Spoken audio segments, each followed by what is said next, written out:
A paz do Senhor, que a paz do Senhor esteja com você, esteja na sua vida, esteja abençoando a tua história, a tua família, a tua jornada, a tua caminhada e as tuas ações. Todos os dias nós tomamos decisões, nós fazemos escolhas, alternativas são colocadas diante de nós e nós estamos aí diante dessas alternativas a escolhermos. E muitas vezes vem a dúvida, vem a incerteza, vem o medo, vem o pavor, para onde seguir, para onde direcionar. E é aí onde entra a vontade de Deus, onde entra a presença de Deus em nossas vidas para nos conduzir, nos orientar, nos direcionar nessa jornada cercada muitas vezes de incertezas, dúvidas, medos e pavor que a circunstância da jornada nos propõe, da vida nos coloca, mas é nos erguendo todos os dias com fé, com esperança, com confiança de que existe um Deus que mora dentro de nós. Sim, nós somos casa de Deus. E tendo essa fé de que Ele mora dentro de nós e de que Ele quer o melhor para cada um de nós, nós nos levantamos, nós nos erguemos em meio às situações e tomamos um posicionamento, uma postura firme nas escolhas e nas decisões, sabendo que Ele está conosco, que Ele se faz presente em nossa vida, que Ele se faz presente em nosso viver, porque Ele prometeu isso.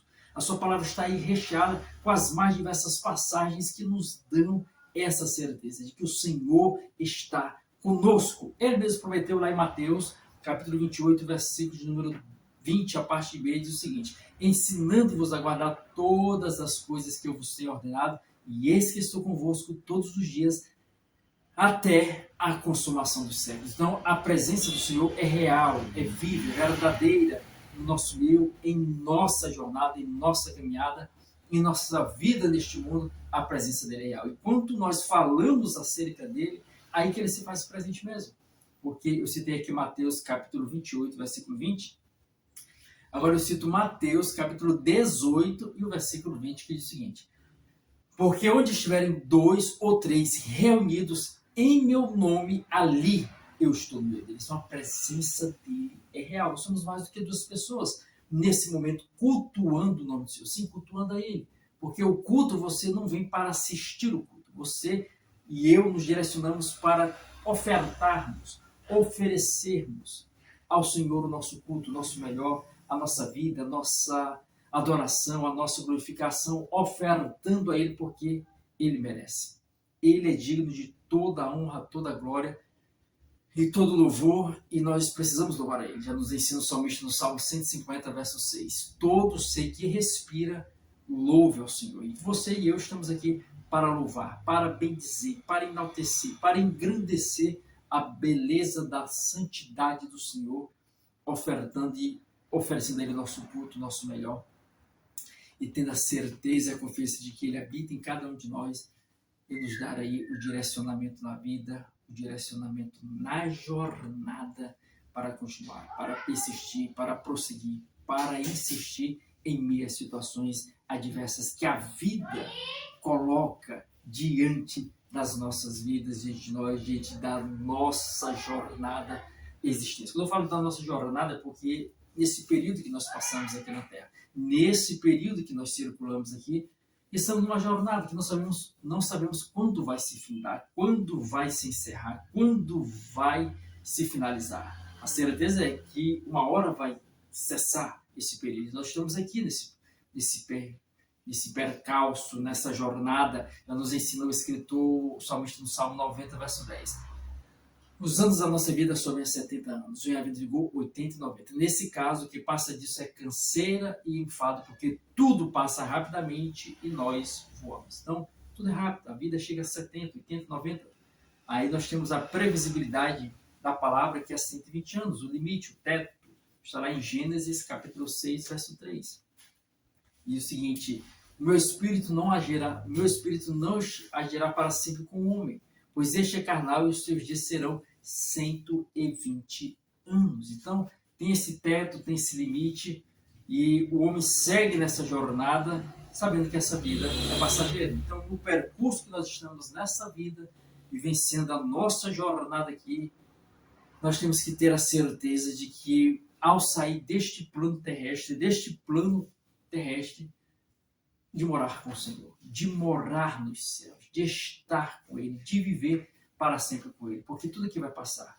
A carne, ela volta ao pó, e o teu espírito, para onde irá? Já nos ensina Salomão em Eclesiastes, capítulo 12, versículo 7. E o espírito volte a Deus que o deu, e o pó volte à terra como era. O pó volte à terra como era, e o espírito volte a Deus que o deu. Então, o pó, a carne, ela vai voltar para a terra, vai ser sepultada. Agora, o espírito, ele é eterno. Para onde ele vai se destinar? Aonde ele vai passar a eternidade? Porque o espírito não morre, não se finda. Ele continua vivo. E numa nova esfera, num plano transcendental, divino, que é os céus ao lado do Senhor, vivendo eternamente com Ele, ou eternamente na condenação eterna. O Senhor não fez o homem para ser condenado, para passar a eternidade em sofrimento. Mas muitos estão escolhendo seguir para o sofrimento eterno devido às suas atitudes, devido às suas decisões, devido às suas escolhas erradas. E porque ainda não se deixaram ser envolvidos pela palavra do Senhor, pela palavra do Evangelho, que liberta, que restaura, que transforma, que ilumina e esclarece o entendimento, já nos ensina o Senhor, lá no Salmo 119, versículo 105, lâmpada para os meus pés é a tua palavra, é luz para os meus caminhos. Então a palavra de Deus, ela ilumina, ela abre o entendimento. Então as pessoas estão lá fora, sem Deus, sem paz, sem salvação, cegas, totalmente tapadas, sem ver a verdadeira luz, sem ver a verdadeira vida, sem ver o verdadeiro caminho. E Paulo, ele observou isso. Paulo, ele testifica isso nas suas epístolas, nos seus livros, nas suas cartas. E eu cito aqui 2 Coríntios, capítulo 4, versículo 4. Olha o que ele diz. 2 Coríntios, capítulo 4, versículo 4. Nos quais o Deus deste século cegou o entendimento dos incrédulos para que não lhes resplandeça a luz do Evangelho de Cristo, qual é a glória e a imagem de Deus. Então, as pessoas estão cegas, sem perspectiva, sem esperança, sem salvação, sem saída, porque estão totalmente tapadas, ainda não viram, ainda não brilhou diante delas a verdade, a luz do Evangelho. E aí onde entra o culto de hoje, que é o culto de missões, é um culto de caráter missionário. Todos os cultos nós vamos adorar o Senhor, nós vamos glorificar a Ele, nós vamos bendizer a Ele, mas também nesse período do culto nós vamos refletir nos hinos que são entoados, louvados, né? As pessoas estão adorando, refletir na letra, analisar a melodia, a letra do que está falando, incorporar mesmo em nossas vidas para observar como estamos nos enquadrando ou não naquela letra, e a pregação da mesma forma. É observar se está em consonância, se estou condizente com o que o Senhor requer da minha vida. E o culto de missões tem esse aspecto de adorar o Senhor, mas fazer uma reflexão acerca de como estamos inseridos dentro da obra do Senhor, dentro da vontade de Deus, dentro do que o Senhor quer para cada um de nós e para os seres humanos. E o culto de missões traz essa reflexão. Como você, como eu, temos nos comportado em relação às missões. Missão é levar, trazendo aqui um conceito bastante simples, missão é levar Jesus, é anunciar Jesus, é levar as verdades de Cristo para as pessoas, para que elas possam ter as suas mentes abertas, seus olhos abertos, o seu entendimento destravado para que possam enxergar de forma nítida, sem o óculos da religião. Sim, sem a questão da religiosidade, do tradicionalismo, e ver claramente qual a vontade de Deus para as suas vidas. Sair dessa cegueira espiritual que Paulo relata, como eu já citei, 2 Coríntios 4, capítulo 4, versículo 4. Podem repetir, nos quais o Deus deste século cegou o entendimento dos incrédulos para que não lhes resplandeça a luz do Evangelho da glória de Cristo, qual é a imagem de Deus. Então, para essas pessoas enxergarem este evangelho, enxergarem essa verdade, observarem e terem esse entendimento, compete àqueles que já receberam a mensagem, assimilaram o conhecimento, abriram o seu entendimento, seus olhos também se abriram para ver a verdadeira luz, levar essa mensagem para essas pessoas. Levar estes ensinamentos para essas pessoas, para que elas também possam estar vivenciando a plenitude da vontade de Deus em suas vidas e tendo aí a sua vida salva, liberta, resgatada pelo poder do Evangelho, pelo poder da palavra de Deus, que transforma, que liberta, que restaura e que modifica o ser humano. Então, compete a alguém levar essa mensagem. Compete a alguém anunciar este Evangelho. E é onde você entra nessa situação. Você que já entendeu a palavra, que já compreendeu, já assimilou, levar para essas pessoas que estão precisando. Levar para essas pessoas que carecem, necessitam da mensagem do Senhor. E a cobrança recai sobre os ombros desses que têm a incumbência e a obrigação de também anunciar e alcançar assim como foram alcançados. Você não foi alcançado? Você se arrepende da mensagem que chegou até você, você compreendeu, está vivenciando? Você se arrepende de ter dado um passo ao lado de Cristo, ter dado um passo em direção a Cristo, ter dado um passo para viver para Cristo? Acredito que não. Acredito que seja, você pode observar e analisar e refletir e expressar que foi a melhor decisão que você já tomou na vida. Porque as escamas caíram dos seus olhos e você chegou a observar de forma nítida a vontade de Deus. Então, se você recebeu esta palavra, esse evangelho, a alegria repousa sobre o teu coração e você se sente grato por estar seguindo esse caminho, porque alguém te abriu os olhos. Você e eu também somos chamados a abrir os olhos de outras pessoas, levando a mensagem. E todas as pessoas do mundo devem ser alcançadas por essa palavra. Porque é uma ordenança de Jesus. Jesus falou acerca disso. Está lá no Evangelho de Marcos, capítulo 16, versículo 15. Ele diz, ide por todo mundo e pregai o Evangelho a toda criatura. Versículo 16. Quem crer e for batizado será salvo. Quem, porém, não crer será condenado. Então, o Senhor, o termo utilizado aqui, observando uma classificação da gramática portuguesa, é uma ordem imperativa. Ide. Ele não está solicitando. Ele não está pedindo. Ele não está suplicando. Ele está mandando. É uma ordem. E ordens devem ser cumpridas. Ordens devem ser obedecidas. Quando não se obedece algo, ainda mais de alguém hierarquicamente superior, você sofre consequências. Por exemplo, você desobedecer seus pais, que são autoridades ali no seu lar, na sua vida. Vai haver consequências. Você desobedecer autoridades humanas, as leis colocadas e estabelecidas no seu município, no seu estado, no país como um todo. Quando se passa por cima de determinados procedimentos e normas e leis, existe a consequência natural. Existe a colheita daquilo que se plantou. A desobediência acaba trazendo frutos desagradáveis. E em relação ao mundo espiritual, da mesma forma.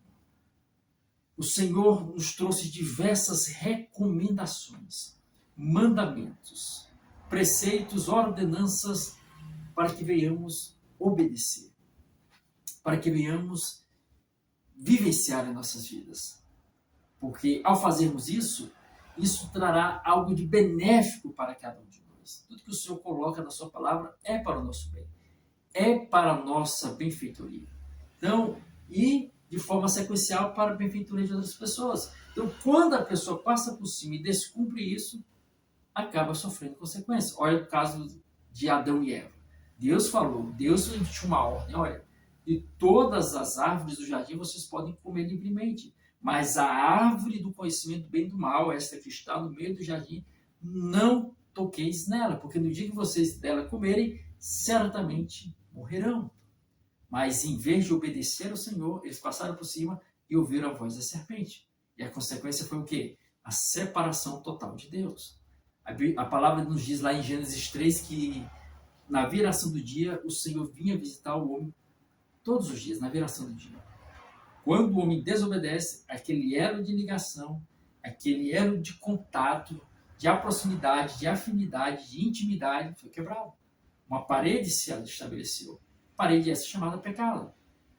Agora o homem não mais pode se aproximar de Deus, nem Deus do homem, devido ao pecado. Mas essa parede foi quebrada e uma ponte foi estabelecida. Essa ponte se chama Jesus. Ele é o mediador agora entre Deus e os homens.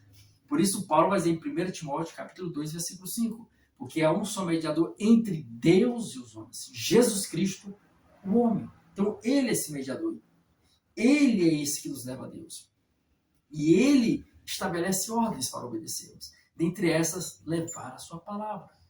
Levar a sua mensagem. Nós somos chamados a obedecer. Porque se não obedecermos, consequências virão neste plano terrestre e no plano transcendental. Porque você já ouviu a mensagem, entendeu e sabe a verdade. Agora cabe a você levar a verdade. E o que era a verdade ou quem era a verdade? O próprio Jesus falou, Evangelho de João, capítulo 14, versículo 6. Respondeu-lhe Jesus, eu sou o caminho, a verdade e a vida. E ninguém vem ao Pai senão por mim. Ninguém vem ao Pai senão por mim. Então, ele é a verdade. E essa verdade precisa ser divulgada, difundida, proclamada, mencionada, para que as pessoas possam também receber essa verdade. E se não fizermos, se não obedecermos, as consequências virão. Paulo sentiu este peso na sua vida. Por isso ele expressa lá em 2 Coríntios, ou é 1 Coríntios, capítulo 9, versículo 16, o seguinte: se anuncio o Evangelho, não tenho do que me gloriar, porque sobre mim pesa essa obrigação. E ai de mim, se não anunciar o Evangelho. Olha aí, pesa sobre mim essa obrigação. E ai de mim, se não anunciar o Evangelho. Então, a cobrança é certa. A cobrança é certa, a cobrança é certa. Ele virá, ele regressará e vai requisitar aquilo que ele entregou em nossas mãos, de levar a mensagem. Nos ensina o escritor, lá no Evangelho de Lucas, capítulo 12, versículo 48, a parte B. A quem muito é dado, muito será cobrado. E a quem muito se confia, muito mais se lhe exigirão. Então, você já conhece a palavra. Você é convocado pelo Senhor. Nós observamos aqui, ide por todo mundo. É uma ordem. É levar a mensagem do Senhor. Então, tome essa decisão hoje. Venha e faça isso hoje. Reflita acerca disso, se posicione e não deixe para depois o que você pode fazer e deve, que é hoje. O Senhor te chama, quer contar com você, mas se você não fizer, ele levanta outro, mas a cobrança recairá sobre os teus ombros, conforme a palavra nos diz. Então, é uma ordem, ide por todo mundo e pregar o Evangelho a toda criatura. E Paulo, 1 Coríntios 9,16, se anuncio o Evangelho, não tenho do que me gloriar, porque sobre mim pesa a sua obrigação. E ai de mim, se não anunciar o Evangelho. Então, reflita acerca disso. Encerramos aqui mais uma vez esta palavra. Eu convido aqui na frente quem deseja receber a oração para receber Jesus na sua vida. Você que quer voltar para Deus, reconciliar com Ele, vem até aqui à frente, vamos fazer aqui uma oração. Se aproxime, você também que está aí nas redes sociais, fique ali de joelho, não perante o homem, mas perante o Senhor, aí no aparelho. E repita comigo essa oração, diga assim: Senhor Jesus, perdoa os meus pecados, purifica-me teu sangue, me receba como filho, como filha, escreva e reescreva o meu nome no livro da vida e me firme em teus caminhos, em nome de Jesus. Amém. Agora deixa eu orar. Pai, te apresento cada vida que te recebe como Senhor e Salvador e reconcilia contigo, Pai. Perdoa os seus pecados, purifica em teu sangue, escreva e reescreva seus nomes no livro da vida, receba como filho, como filha, fortalece em teus caminhos, nessa jornada, nessa caminhada em direção aos céus, o que nós pedimos e pela fé, segundo a tua vontade, agradecemos em nome de Jesus. Amém. Então levante como salvo, diga: eu estou salvo, o Senhor me salvou. Tenha essa fé, é o que a palavra nos garante. A palavra, as Sagradas Escrituras. Amém? Agora que vocês estão se direcionando para os seus lugares, quero convidar agora você que quer receber a oração em prol da sua saúde. Né? Você acredita que o Senhor pode te visitar, pode te curar, porque a palavra nos dá essa certeza, essa confiança que nós podemos pedir a Ele e crer, já diz lá no Evangelho de João, capítulo 11, versículo 40. Respondeu Jesus: se creres, verás a glória de Deus. Então, vem aqui à frente, vamos orar e apresentar agora em nome de Jesus. Pai Santo, apresenta estas vidas que aqui estão, ó Pai, e busco em Ti a cura, Pai. Pai amado, nós repreendemos as enfermidades do alto da cabeça, planta dos pés, seja expulso, extirpado e a cura se estabeleça. Pai, a Tua palavra nos diz lá no Evangelho de Lucas, capítulo 1, versículo 37. Porque para Deus não haverá impossíveis em todas as Suas promessas. Então, Pai, nós pedimos a cura em nome de Jesus. Amém. Graças a Deus. Você levante por aí. Eu estou curado. Tenha fé, tenha esperança. Faça aí o movimento da fé. Se a dor permanecer, continue repreendendo. Estou curado, o Senhor me curou. Se agarre na fé do Senhor, na palavra, e tenha essa convicção. Deus te abençoe em nome de Jesus. E eu quero convidar aqui na frente quem quer receber o batismo com o Espírito Santo, falar em outras línguas. Vamos orar também, apresentar ao Senhor. É uma promessa dele, revestimento de poder para anunciarmos a palavra. E nós vamos orar. Você se aproxima aqui na frente, você vai fechar os olhos, vai lembrar de algo maravilhoso que Deus fez na sua vida, que você, quando se alegra, se regozija, e vai lembrar disso e vai abrir a boca, abrir mesmo, não é ficar com a boca fechada não, é abrir a boca e dizer glória a Deus e aleluia, glória a Deus, aleluia Jesus, glória a Deus, aleluia Jesus, amém? Isso é o que você vai fazer. Então vamos agora, feche os olhos, concentre-se nessa situação boa que aconteceu na sua vida e comece a glorificar o Senhor, que eu vou orar agora. Pai Santo, Pai Eterno, te apresento cada vida que nesse momento, Pai, se aproxima de ti, Pai, e busca o batismo com o Espírito Santo. Pai, visita agora, Pai. Venho batizar com o teu Santo Espírito, Pai, conceder este revestimento de poder para anunciar a tua palavra. Pai, batiza, que fale em novas línguas, em línguas estranhas, em nome de Jesus nós te pedimos, em nome de Jesus batiza, em nome de Jesus. Amém. Então, levante aí falando em mistério, em línguas estranhas. Acredite, se não recebeu aqui, continue buscando. Repita a oração mais uma vez. Busque na sua casa, continue clamando e continue acreditando que o Senhor pode e quer te batizar. Amém? Então Deus abençoe, vamos encerrar mais uma vez este culto aqui, por mais a sua bondade que o Senhor nos concedeu, e nos abençoar para o retorno das nossas casas. Senhor amado, te apresento, te agradeço por cada vida que aqui esteve conosco, mais este culto, recebe o nosso culto que nós ofertamos e oferecemos a Ti. Abençoa cada vida, Pai, despede-nos para os nossos lares, na Tua proteção, guardando, protegendo e livrando de todo mal. Se conosco a cada instante, a cada momento, a cada circunstância, Pai. Vem fazer florescer em nossas vidas a Tua graça, o Teu favor, o Teu amor. Fortalece, abençoa, prospera grandemente, Deus amado. É o que nós pedimos, ó Pai. Abençoa cada vida, concede os desejos do seu coração conforme a Tua vontade. Faz maravilhas em nosso viver. Em nome de Jesus, dá-nos uma semana abençoada, Pai, próspera para cada um de nós, com abundância de vida e saúde, e a cada um dos nossos familiares e parentes. Pai, tudo isso nós te pedimos e pela fé, segundo a Tua vontade, nós te agradecemos em nome de Jesus. Amém. Então, Jesus te abençoe, você é uma bênção, Jesus esperança para você, e lembre-se, Jesus voltará. Prepare-te.